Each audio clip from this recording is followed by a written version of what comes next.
May 19th, 1780. Scores of infidels who mock faith as considered in its religious sense show themselves to be living contradictions of their own professed belief. For instance, what faith men possess in the security of the world, notwithstanding all hints of the elements to the contrary. If an earthquake shakes buildings from their foundations, man rebuilds them. If a village be destroyed by flood, man repairs the mischief done. If a volcano vomits forth death and destruction, the dwellers within its shadow, man, hardy man, returns to the haunts which had proved fatal, and in the very jaws of peril, eats, drinks, and sleeps soundly. Humanity lives in the present, quite forgetting past dangers. That it is best so need not be demonstrated here.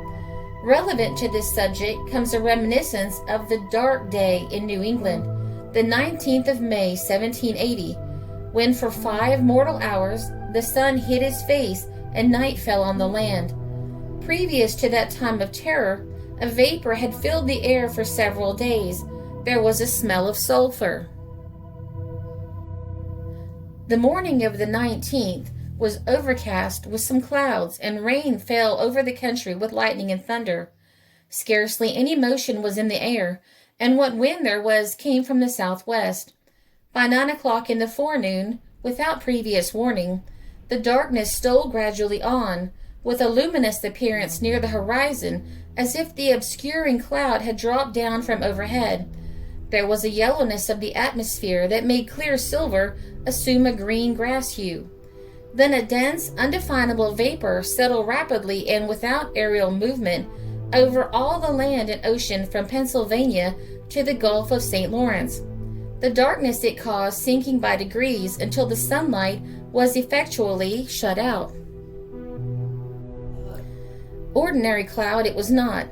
The rapidity with which so large an extent of the country was enveloped precludes the possibility of supposing this to have been a natural cloud moving laterally. Besides this, the day was too calm to imagine such a thing. Down came the darkness, thicker and thicker. By 10 o'clock, the air was loaded with a thick gloom. The heavens were tinged with a yellowish or faint red. The lurid look increased. Few, if any, ordinary clouds were visible. The sun, in disappearing, took on a brassy hue. The lurid, grassy color spread everywhere, above and below. The grass assumed the color of the sky, and all outdoors wore a sickly, weird, and melancholy aspect, a dusky appearance as if seen through a smoked glass. By 11 o'clock it was night itself, and from this time until 3 in the afternoon, the darkness was extraordinary and frightful. Indoors, candles became an absolute necessity. Without, stages put up at the nearest inns, or else carried candle and lanterns to guide the perplexed drivers on their way. The brute and feathered creation seemed puzzled and agitated. The herds of cattle on New England's 1,000 hills sought the shelter of the shed or barnyard, lowing as they came to the gate, and sheep huddled around the circle with their heads inward, the invariable token of apprehended danger. Dogs whined and ran away as on the approach of an earthquake. Frogs peeped their evening concert. The birds ceased to fly and hid themselves in the branches of the trees. As the darkness increased, they sang their evening songs as they do at twilight, and then became silent. Pigeons on the wing took to the shelter of the forest as they do at night. The whippoorwill, as if it were truly night, cheerfully sang his song through the gloomy hours.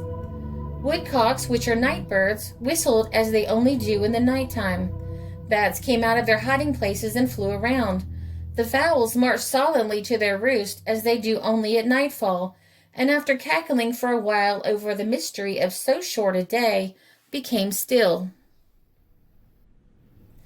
Cocks crowed, as is their custom, at nightly intervals, and the early breaking of day. The human family was equally terrified. Men left their occupations and sought their houses, where they were met on the threshold by trembling women. Schools were dismissed. Travelers sought shelter, seeming to crave companionship. A deep gloom settled on every face, and terror filled every heart.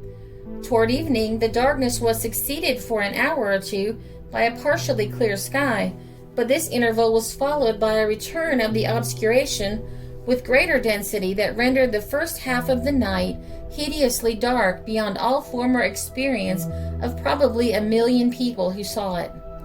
The phenomenon has never been explained. The theory of some that it was smoke and ashes from some forest fires extensively raging was disproved. No fires in the forest could have been sufficient to spread a dense cloud over the whole of New England and even some parts of the Middle States. Notwithstanding the researches of learned men, a satisfactory explanation cannot be given of the mystery. Consequently, the dark day remains an unexplained phenomenon.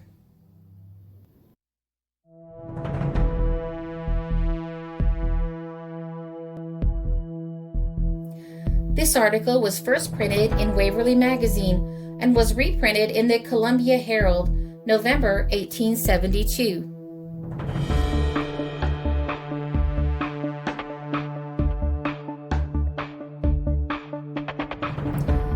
This is a Country Road production because history is fascinating.